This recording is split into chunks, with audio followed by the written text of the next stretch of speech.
Okay, that is very important. It extracts heat from the high temperature body, some QH, delivers some work, and some heat goes into the environment. It always happens. Okay, that's what heat engine is. So that is a schematic. Now someone can ask that why can't you convert this whole QH into W? Sometimes you can, sometimes you cannot. But if it is cyclic, you cannot, that's for sure. If your device is working cyclically, then QH cannot be completely converted into W. Impossible. Okay, such kind of machine which is impossible.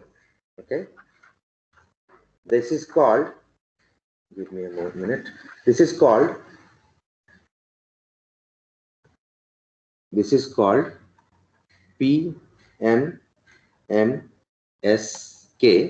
This is known as perpetual motion machine of second kind. First kind will come later on. So basically, this is not possible. If you want to design, if you can design a device which will work like this, you will be equivalent to God, believe me. If you can do that, if you can create PMMSK, that the only, of course, cyclic, remember, cyclic is very important. That if you can create a device which works in cyclic manner, and its only function is that it will extract heat from single reservoir, we'll come to reservoir. Okay, right now we take it as a high temperature source. I'll come to reservoir. What is a reservoir? High temperature single body. It is taking heat, and without losing anything, it is converting into work. Such machine is not possible till now. If someone can make, he will be equivalent to God, believe me. Okay. So the real scenario is this: you will there will be always some loss in terms of heat. You cannot convert completely heat into work. It will go to the lower temperature environment, which is called sink. Okay. So you have to prepare your own notes, because in second law there are so many things where that I can't prepare slides for everything. So most of the time I will write. So it's better you later on you can download and you can make your own notes. Okay, fine. So how heat engine works? You remember that what I said, that when you apply the kick, then what happens, that there is expansion in this. So the piston goes down and there is expansion, and you create a partial vacuum. Due to this partial vacuum, what happens, that this one valve opens and then air and fuel mixture enters. Okay, then this again goes back. Now one can ask that how do you know that it will go back? Okay, when you apply the kick, it goes down, then how it comes back?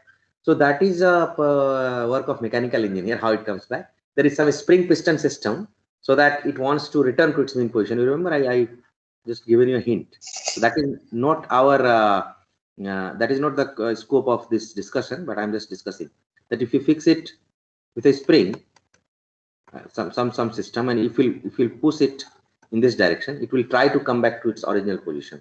Okay, let's say when you apply a kick, this piston comes here,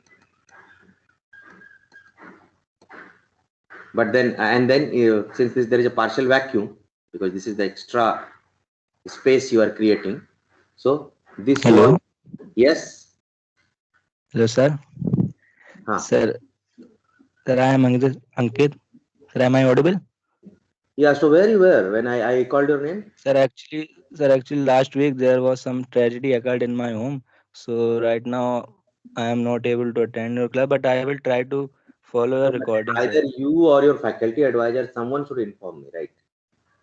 Okay, I sir, mean, you I will take it inform you. granted that how I will come to know that there is some tragedy. I understand, and Okay. I will completely support you. But at least let me know. Okay, Okay. sir. I will And in inform that him. case, I mean, what's the point in coming online? Don't attend the class, Ankit. Sir, Okay. sir, Anyway, I will, sir, I will join the class from next week. that's fine. I see. I agree that there is some genuine situation, but then at least Mhm. drop an email to your faculty advisor. He will let us know that this guy has a Yes, tragic sir. family Sorry and for that inconvenience. I will inform him. And fine, fine, no also, problem, no problem. You go and support your family. That's fine. Whenever you join, just before that, interact with your friends where we are. Otherwise, it's a very hectic course, I will say, full of concepts. So it's very difficult to yes, join in between. So make sir, sure I that will follow your recordings. okay, I fine, will, fine. I'm very sorry. and I from was next saying week there I is will some try to tragedy in join. your family. So okay, fine. Thanks. You don't worry. Okay, but just O- I was not knowing. That's all. Fine. Okay, sir. Thanks. Thank you, sir. Thanks. Yeah. So what I was saying that you create this partial vacuum, and then this valves open, and then sorry here, and then this air liquid mixture enters. But since you have this piston has moved from its mean position, it tries to come back. So it goes in this direction here. Okay. But again, it will not stop at its mean position due to its kinetic energy, whatever remaining kinetic energy it has, and then it will go up. So probably it will come here. So this step is called compression, as you can see here. This is compression step. Okay. And at that same moment, when it is compressed, there is a spark plug which create a spark, electric spark. Okay. And due to which this compressed air fuel mixture burns. And what so it means here you are generating Q. Okay. And what is the source? This chemical fuel, chemicals, or whatever you're going to say, fuel. Okay. So when it is burning, you are creating QH. Okay. Now it means a high temperature source. This TH may not be very precisely constant, but on a rough basis, roughly we are saying that we have created QH. Okay. Right. So then gas expands. Okay. And when it expands, again it doesn't. So again it reverses its direction. But of course it will not stop to its mean position. It will again go back, come back here. Okay. So once this expansion is done, then again it will try to acquire its mean position up like this, but it will not stop to its mean position due to its kinetic energy. And this time, this valve will open and this flue gas, the burnt gas, will go out. So here you see exhaust. So in this step, burnt gas go out. And since these burnt gas are going out, they carry some heat also with them. That goes to environment. So this is QL going to environment. Okay. So this is heat taking, you are taking QH into the system, and here QL is going out to the environment. Okay. Now one can ask that how these things are fixed, that in compression so sometimes this left valve opens when this air fuel mixture comes, when then after that this right hand valve opens when this flue gas goes out. So for that there is a special arrangement, mechanical arrangement. They have this designs, they have designed this system in such a way that this happens automatically. I'll show you how it happens. So I have a YouTube video, and then so basically what you remember that there is compression and expansion, compression, expansion. Okay. Once you compress the gas, then there is a spark plug which creates this electric spark. So there is a heat generation, and then gas expands. Okay. So after compression there is expansion, and then again gas come back to its original position, flue gas goes out. Okay. And this will then again it will go down, and this will keep on going. So I'll show you how it works, although that is beyond the scope of this discussion, but I thought at least to get a feel that how this engine works. And what is important for us to learn here, that you see here, this here we are we are generating heat through chemicals by burning the chemicals. So there is a QH. You remember there is TH, there is QH. And you see our device is cyclic because this will keep on going. Compression, expansion, compression, expansion. So yes, our device is cyclic. This is called heat treating. This is cyclic. For cycle, I put this arrow. And then some heat is going out in the environment with this burnt gases. Environment is at some temperature TL. Okay. Fine. Now whether TH and TL is constant, we'll come to that. There is something called concept of thermal reservoir. We'll come to that. Thermal reservoir. Okay. Now just to show you that how actually engine works and how this whole thing is automated, that at one time left valve will open, another time right, left, right, how this happens. But if I can show you the video, that will be great. Okay, I hope my screen is visible. Can you see this? Yes, sir. Yes, sir. Yeah, so it is still. Now is the internal structure of a four-stroke inline four-cylinder DOHC engine, which is commonly found in most hatchback and sedan. So you can see every time if you choose any one piston, then what you will find is that sorry.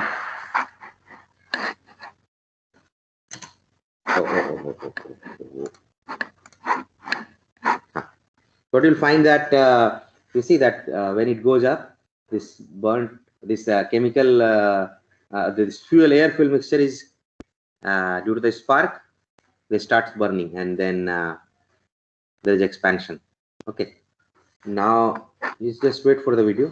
They will give you the more clear picture that how actually this whole thing happened. You see here it is very clear. So the left valve you see, so there is a spark plug, you can see, and then okay, if there is a sound, take it down by each stroke. Okay, let's see. The intake Why I will stroke. speak. Let him speak. Okay. Sorry. Engine works in detail. In order to ignite the air-fuel mixture, a spark plug is used. This will ignite the compressed air-fuel mixture with the help of an electrical spark. We will take it down by each stroke. So kindly notice the design of this top two screw, whatever you want to say. I don't know the name of this kind of thing. Probably a mechanical engineer knows, but these things has a special name. And then why this white screen has stopped working? No, it's there.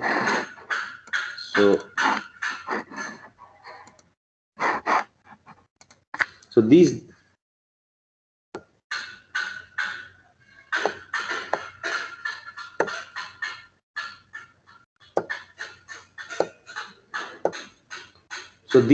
screw have a special role.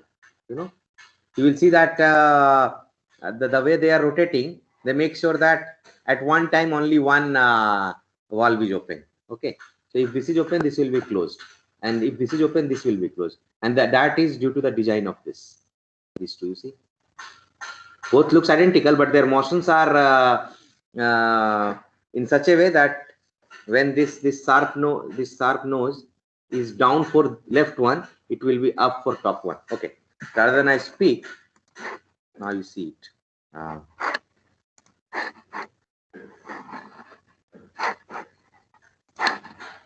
The intake stroke.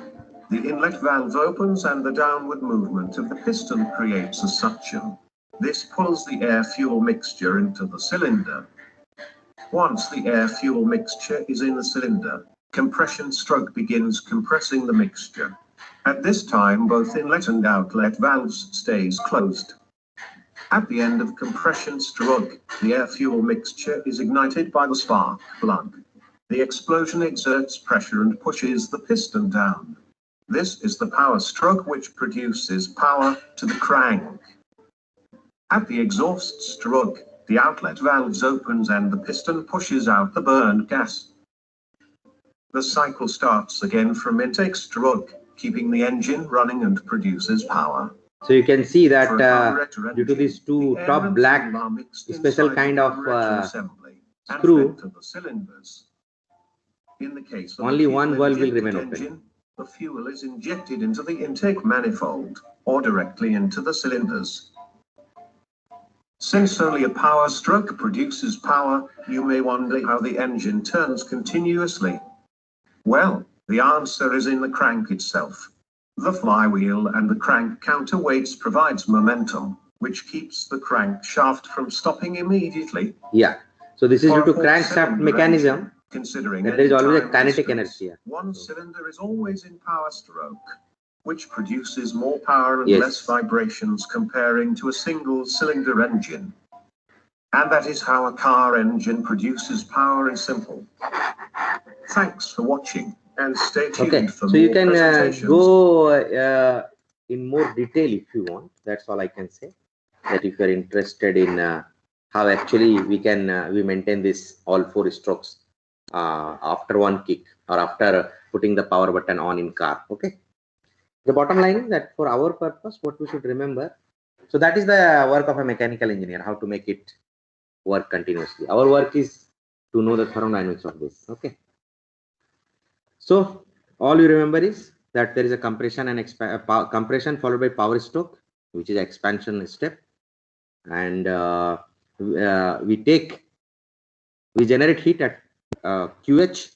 Some part is getting converted into work, mechanical energy, and then some part goes out. That is heat engine. I already discussed. So tell me that this piston creates to and fro motion, right? So how we create rotary motion then? Because generally, I mean, in any vehicle, there is a rotation of wheels. So how we convert this? Either it's a train engine or any engine. Anyone knows?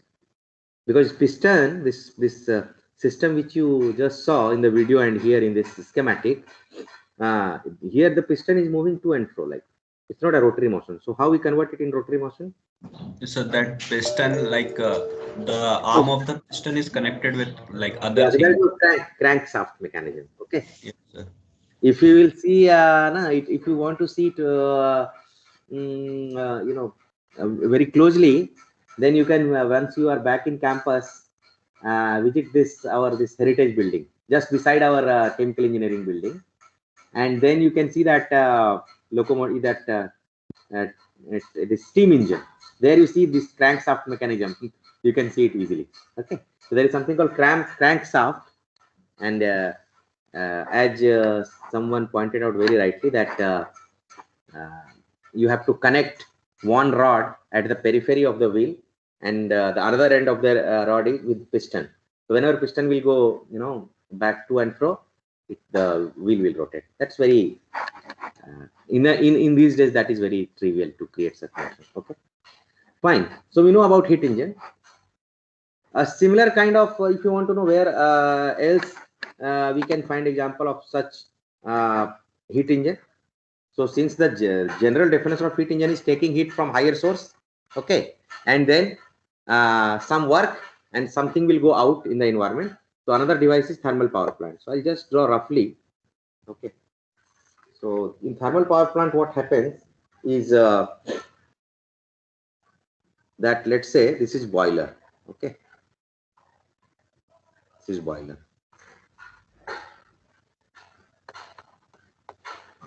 Fine. So at boiler, what happens that let's say you are burning some fuel. Okay. Maybe coal. Okay. So you are burning coal, and due to coal, let's say you are providing heat. So here, okay, you are providing QH at boiler. What will happen that in boiler you have compressed steam. How we will come to that point? In boiler we have compressed steam. It may be saturated or liquid vapor mixture, whatever. compressed steam, and you are providing heat, so it will go to superheated regime. Okay, then from boiler, so then this superheated steam comes out of this boiler. Okay, and then it go to turbine. Then it go to turbine. Turbine means you will run a rotor. Turbine is nothing but a rotor. And when this turbine rotates, someone I remember someone answered that using this changing of magnetic field, we can create electric field. Okay, so basically we are converting it into useful work. Okay, WS, right? Using this turbine, you can move other things, or you can generate electric energy. Again, that electric energy can be converted into mechanical energy. But we are creating some useful energy, that's for sure. What we call as thermodynamic work rather than mechanical work, thermodynamic work. Okay. Then whatever, since now you are losing the energy, the steam is losing the energy, it will be low pressure steam. Low pressure steam. Okay. Then it goes through a condenser, basically environment. Either you can use a condenser or environment is itself a condenser. Okay, so this is called condenser. Here, this steam loses its heat. So here you given QH. Now this some heat will go into the environment, QL. Okay, and this steam will get condensed. Fine. So steam will get condensed, and then once it is getting condensed, what will come out? Saturated liquid or saturated water. What? Let's say generally we use water as a fluid. Okay, so saturated liquid will come out. Then we will use a pump here to compress it. You can't pump it also, but if you pump it, it's easy to boil and go to the superheated regime. So this, whether you want to use the pump or not, it's your choice. But generally, pump is used to compress this saturated liquid, so that at higher pressure, when you boil, you can easily go to the superheated regime. Okay. Here is pump where you provide some work. Let's say WP. Okay. And then this compressed steam goes to boiler. That's how this cycle runs. So tell me, what is the total work output of this thermal power plant? So this is nothing but thermal power plant. Thermal power plant. So tell me that what is the net work output of this thermal power plant? Anyone? WS minus WP. Very good, wonderful. So the net is, sorry. So net work is WS minus WP. Very good. And what is the net heat we have given to the system? Wait, rather, we heat given to the system. Listen carefully. Heat given to the system. QH. QH. Never say QH. No, only QH. That QL is getting rejected, but you have provided QH. So we don't say net heat. We say heat given to the system. And that is known as efficiency of this thermal power plant. Okay. Fine. Similarly, if I'll ask you that define efficiency of a heat engine, let's go back. Heat engine, if you want to define efficiency of a heat engine, heat engine, anyone? So let's see. So heat engine does some work, right? So WS by QH, right? That is the, and of course first law is valid. So you can always write WS as QH minus QL by QH. It comes out to be 1 minus QL by QH. Okay. So these are trivial things. Efficiency means how much you are giving, and in terms of heat energy, and how much you are getting as net work input. So when you are talking about work, it's net work input, net work output. Because in case you have used pump, let's say in thermal power plant, you have to subtract that. But input is always QH. Okay, so there shouldn't be any confusion. Okay, with this generic picture of heat engine, that in general, always in a heat engine, you will take some heat from the high temperature source, and some work will be obtained from that device, which is working cyclically. You remember this heat engine also works this vehicle engine also works cyclically. Thermal power plant was also working cyclically. Okay. So for such cyclic device, it has been seen that you cannot avoid QL. Okay. There will be always a QL. Always some energy will be lost in form of the heat to the environment, or you can say to the sink, or we can say to the lower temperature thermal reservoir. I will come to thermal reservoir very soon. So as I said that you cannot create PMMSK, perpetual motion machine of second kind. You cannot create. That is the statement of second law. Now I will write it formally. So what? Yes, please. In the power generation example, what if we do not condense the steam that is coming out, the low pressure steam, and just directly supply that into the boiler? You want to directly supply to the boiler. Okay, wait. Let's go to that example. Yeah, so you are saying that whatever it is coming here, you cannot do that. You have to first, that's what the observation says. I'm not proving anything. Okay, you are saying that whatever is coming, you will so low pressure steam, and you will give heat to it, right? And you are saying that you don't want to lose anything. Yes. Right, fuel. That's what I'm saying. That I don't know that why it happens, but it always happens. See, I'm defining second law. I'm not proving anything. The design of thermal power plant, the previous observations tells us that you have to lose this QL. There is no other way. So probably one has to try what you are saying, and I'm sure people have tried, and it doesn't work. That's what I'm saying. That why don't you directly go to the boiler, right? Yeah. Yes, sir. It doesn't work. I'm not proving anything, remember. I'm just stating the observation. We have to be very careful while saying that I am not proving anything. This is the observation regarding thermal power plant. Are you getting my point? Yes, sir. Your point, I got that. Why you are losing anything? I'm saying I am not. Observation said that even if you don't want to lose, you will lose. Otherwise, this cycle doesn't work. That is observation, and that's why it's, remember, it's called second law. We are not proving any theorem. It's second law. It's simply observations. That's what people have seen for all kind of heat engines like this thermal power plant. So what you are saying, whether it's possible or not, you have to check. And I'm sure that it will not happen. This thing will not work. And then same thing you are saying, right? What's your name? Sanskar. Sorry, come again. Sanskar. No, voice is breaking. Anyway.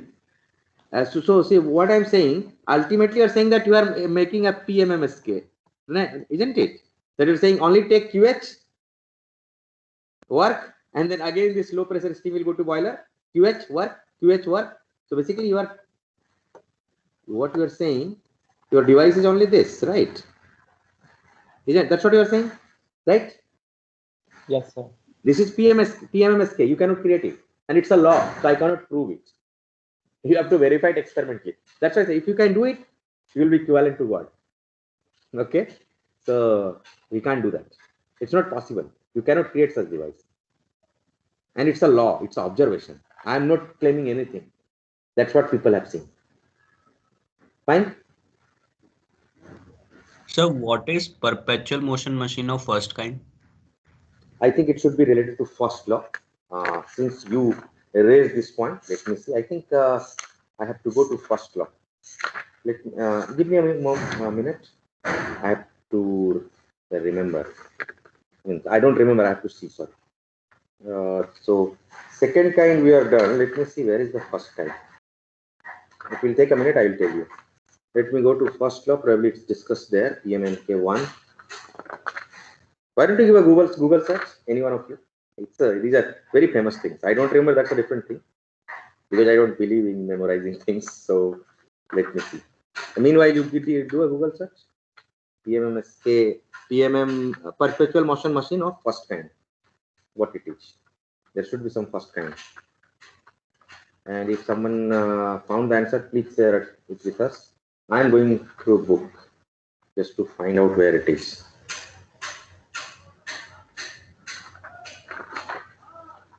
Or other book, is saying that it is a perpetual motion machine of first kind is a machine that can do work indefinitely without an energy input.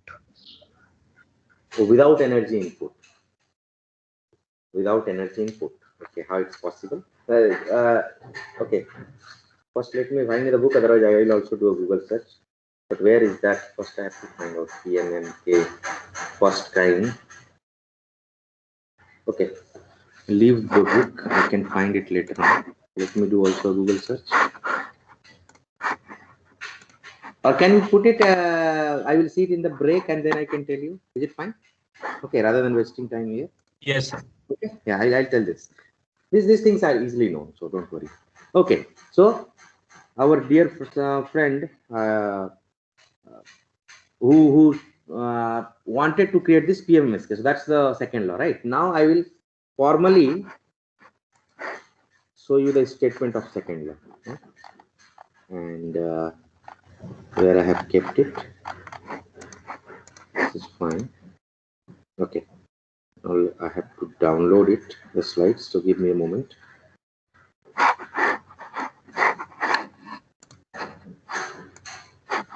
So first, let me stop sharing. I have to download the PPT. It is in my Gmail.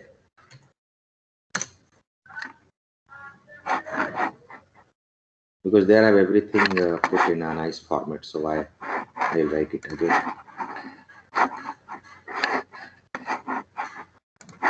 1 minute, huh?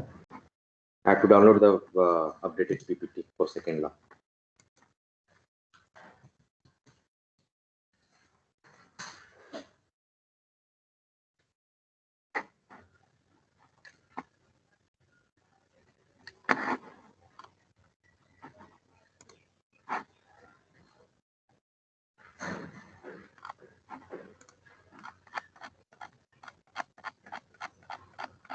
Yeah, I got it. So download, share.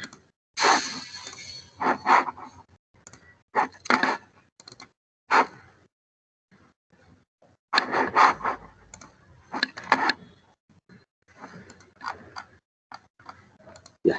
So now I'll put the formal statement, okay? So that at least you should know the gist of what we discussed. Then travel, stop screen, share, height. Okay. So you can see this screen. Is it visible? My screen. Yes, sir.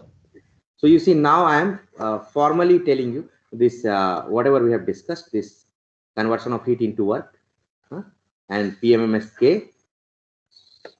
So this is first statement, Kelvin Planck statement. What it says, it is impossible for any device that operates in a cycle. So I told you the device should operate in a cyclic manner to receive heat from a single reservoir and produce a net amount of work. It is not possible. Means this is not possible. That's what our dear friend was saying, that why don't you directly send that heat coming out from the turbine to the boiler? It won't be possible. That's what observation says. Okay, so that is Kelvin Planck statement. Or in other words, you can say that it will surely lose some heat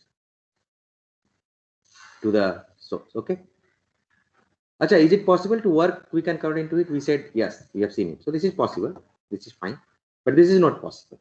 That you will take heat from a single reservoir, temperature reservoir or thermal reservoir, and you will convert it into work. That is not possible. That's why it's called perpetual motion machine, which is not possible. Okay. This is possible. So this, all these representations are for this Kelvin Planck statement. Fine. There is another statement of Kelvin Planck which I will write. Same thing in a slightly different manner.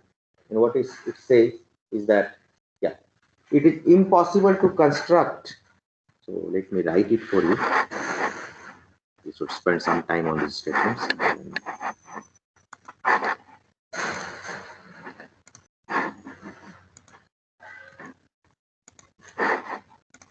So it says that Kelvin Planck statement. So what it says, So you have seen one statement. Sometimes it is written in other form also, and it says that it is impossible. It is impossible to construct a device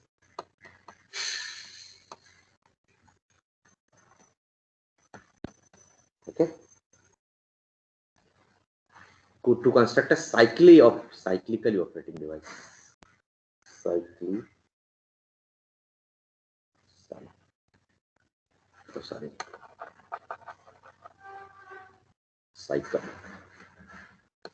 Cyclically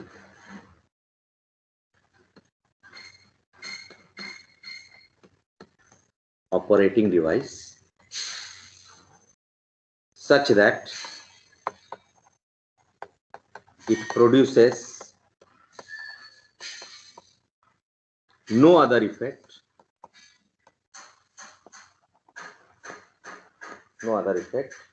than the absorption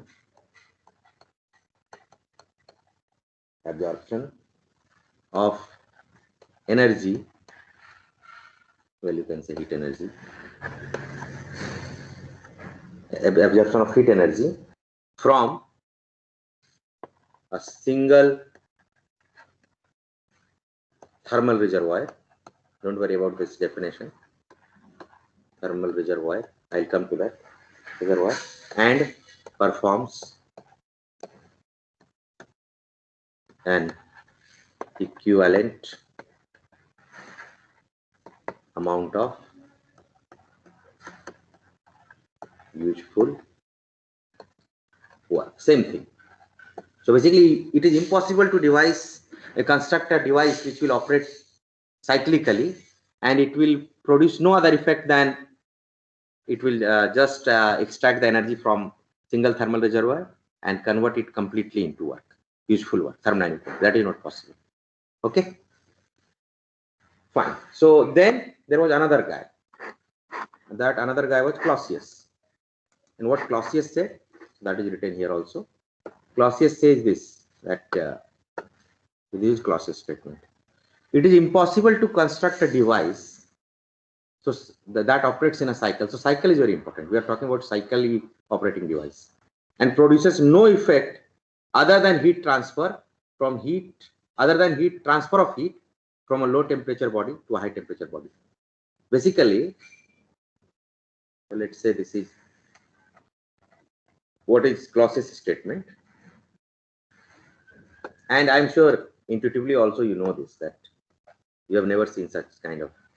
So this is T lower, okay, and this is T higher, and you have a device working cyclically, okay, which will take heat and it will go. Is it possible? Transfer of heat from low temperature to high temperature body No, using sir. a device? Huh? You have to do some work.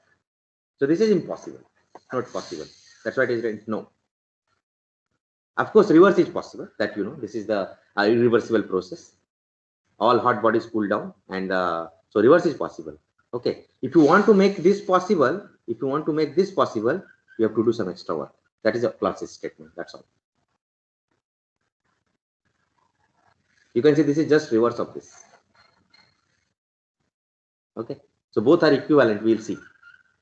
So although both these things are observed for two different phenomena. One is about the heat engine, right? That how we can convert heat into work. That was observed by Kelvin Planck. Clausius' observation was that transferring of heat from low temperature to high temperature body. So a practical example here is our vehicle engine or thermal power plant. What is a practical example of this one? Anyone? Refrigerator. A pump, you can say pump, compressor, right? Or refrigerator is better. So the whole refrigerator, no need to say. We can simply say, okay, the ultimate goal is refrigeration, yeah, or liquefaction of gas. Okay, so Both are related. So both scientists have seen it from different, you can say, processes or different device or different goals. But ultimately they are equivalent. We'll see. Both statement will converge to same thing. Kelvin, Planck, and Clausius statement. Okay, great. So before we move, so now we have discussed both the statement of second law, Kelvin Planck statement and Clausius statement. Clausius says that it is impossible to transfer heat from low temperature body to high temperature body without providing without providing work from external aid. Of course, your device should work cyclically. This cycle is very important. A cyclic device. We are talking about a cycle. Okay. Refrigeration is also a cycle. You have seen this. This is a whole cycle. If you remember the refrigeration cycle. Okay. So if your device is cyclic and if you are not providing any external work, you cannot transfer heat from low temperature body to high temperature body. Right. And that's why in freeze you have to give electrical energy input, right? And then it extract heat from the fruits or vegetables, whatever you have inside the fridge, which is at lower temperature than the outside temperature. Okay. So that is not a spontaneous process. And for that process to occur, you have to provide external aid in form of work. We provide it in form of electrical work, electrical energy for refrigeration. Okay. So I think now you have enough, fair idea of these things, these two statements. Before we go to the equivalence of these two statements, I'll just clarify what is thermal reservoir. Okay, because this term will come again and again. Okay, so what is thermal reservoir?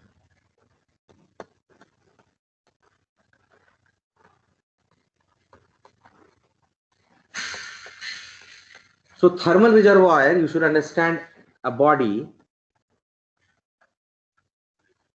of very large heat capacity, very large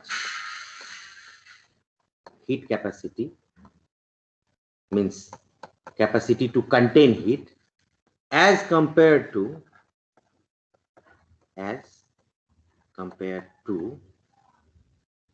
amount of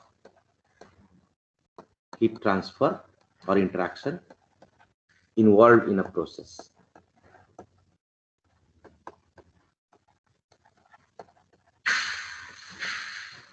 So that temperature of thermal reservoir practically remains constant.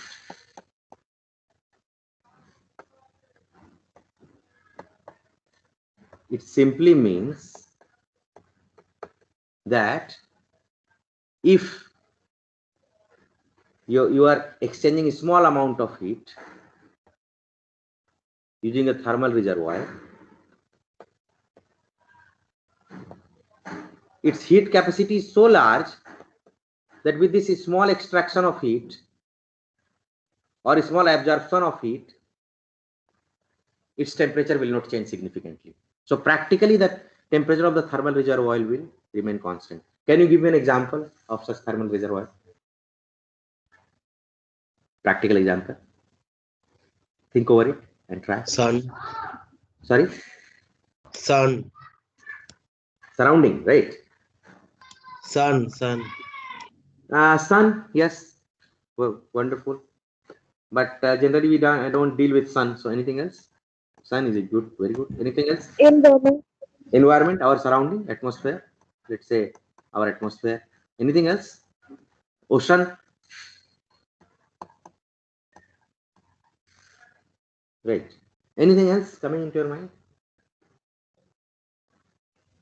You can choose a phase changing system as thermal reservoir. For example, that when this ice goes to water, the temperature remains at anyone? Constant. What is 0 degrees Celsius in Kelvin? So that is also thermal reservoir. Because even if you are extracting the heat or adding the heat, the moment till this phase change is not complete, temperature remains constant. Okay. So thermal reservoir means practically the temperature of that body or that whatever that reservoir is, that remains constant, because it has not infinite heat capacity but very large heat capacity. When you say large, it should be compared to something, compared to the amount of heat transfer which is involved in this process. So that if you extract or add that amount of heat to the reservoir, it's not going to affect its temperature practically. Okay, so that's all. It's a hypothetical concept. Ideally such reservoir doesn't exist, but in order to formalize things, see, the way you say that completely this reversible work is not possible, because reversible work means everything is at equilibrium at every point. One can always argue, when you are saying at equilibrium, how a piston is moving. So then you say that you slightly increase the pressure of the piston or decrease the pressure of the piston, either expansion or compression. So slightly deviate from equilibrium, and that's why I say quasi-static. And we say that practically quasi-static process can be approximated as internally reversible process. Similarly, here also, that practical thermal reservoir is absolute thermal reservoir you will never get. Practical thermal reservoir means it has a very large heat capacity as compared to the amount of heat transfer involved in a process. And the practical examples are atmosphere, sun, ocean, and then this one. Okay, great. With this, now we I will come to work reservoir also. Okay, so right now just remember that since this term was coming every time, I just discussed thermal reservoir. Now take a break. We'll meet at 10:05, and once we will come back, we will do the equivalence of Kelvin Planck and Clausius statement. Okay. Okay, take a break. We'll meet at 10:05. Thanks, guys. Break means complete break. Refresh yourself. We meet at 10:05.